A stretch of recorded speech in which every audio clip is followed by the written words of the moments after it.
রাতের 1টা বাজে এক দালাইলের কথা শুনি আমার মাথা রক্ত উঠে গেছে। আমি এই কিছুদিন যাবৎ কিছু কিছু সত্যিকারের কথাগুলা তুলে ধরতে আসি সৌদি আরবের। হাতে আমার বলতেছে সৌদি আরবের বিষয়ে কেন কথা বলো। তখন আমি বলছি আমি মানুষে যেটা জানে না তাদেরকে এটা জানাচ্ছি, যারা যেটা বুঝে না সেটা বুঝাচ্ছি। সে আমার উপরও ফায়ার, আমারে আলতু ফালতু গালি দিছে। এবং কি আমি তাকে জিজ্ঞেস করলাম তাহলে আমি কি বলতাম, আমি কি বলতাম সৌদি আরবে এমন এমন সুযোগ সুবিধা আছে, এমন এমন আসেন, আপনারা কাজ করেন, কোম্পানির বিষয় ভালো।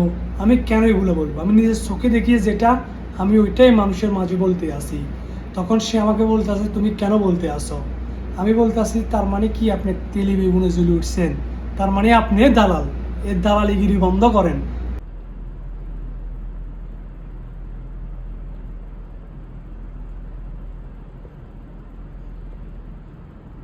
আমি রিকোয়েস্ট করি যে উনি সৌদি আরব আসুক, আমাদের জন্য ভালো একটা পদক্ষেপ গ্রহণ করুক।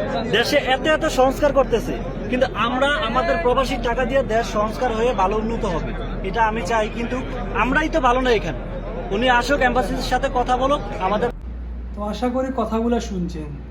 মানুষ সমস্যার যারা আছে তারা ওগুলো শেয়ার করবে, তাও তাদের কাছে বিরক্ত মনে হচ্ছে, মানে তাদের দান্দা কমে যাবে। দেশে থাকা যে নতুন মানুষগুলো জানবে কোম্পানির বিষয়ে সমস্যা আছে, তারা তো আসবে না। তার জন্য তারা আমরা কিছু মানুষ সত্যি কথা বললে তাদের গা জ্বলে। তারপরে সে আবার আমার এই কথা বলতে আছে যে আমি তো কোম্পানির উপকার করি, এর কিছু লোক আনি। এখন আপনি কোম্পানির লোক আনি উপকার করেন কেমনে কি? মানে আপনি খালি মুখ উপকার করেন, নাকি মানুষের তার মোড়া অঙ্কের বস্তা লই তারপর উপকার করেন? এখানে আঙ্গুর বুঝাইন না। দীর্ঘদিন সৌদি আরবের মাটিতে আমরাও আছি।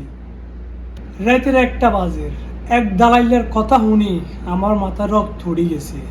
আমি এই কিছুদিন যাবৎ কিছু কিছু সত্যিকারের কথাগুলা তুলে ধরতে আসি সৌদি আরবের। হাতে আমার বলতেছে সৌদি আরবের বিষয়ে কেন কথা বলো। তখন আমি বলছি আমি মানুষে যেটা জানে না তাদেরকে এটা জানাচ্ছি, যারা যেটা বুঝে না সেটা বুঝাচ্ছি। সে আমার উপরও ফায়ার, আমারে আলতু ফালতু গালি দিছে। এবং কি আমি তাকে জিজ্ঞেস করলাম তাহলে আমি কি বলতাম, আমি কি বলতাম সৌদি আরবে এমন এমন সুযোগ সুবিধা আছে, এমন এমন আসেন, আপনারা কাজ করেন, কোম্পানির বিষয় ভালো। আমি কেন এগুলো বলবো? আমি নিজের চোখে দেখিয়ে যেটা আমি ওইটাই মানুষের মাঝে বলতে আসি। তখন সে আমাকে বলতেছে তুমি কেন বলতে আসো? আমি বলতেছি তার মানে কি আপনি তেলি বেগুনে জ্বলে উঠছেন? তার মানে আপনি দালাল, এর দালালিগিরি বন্ধ করেন।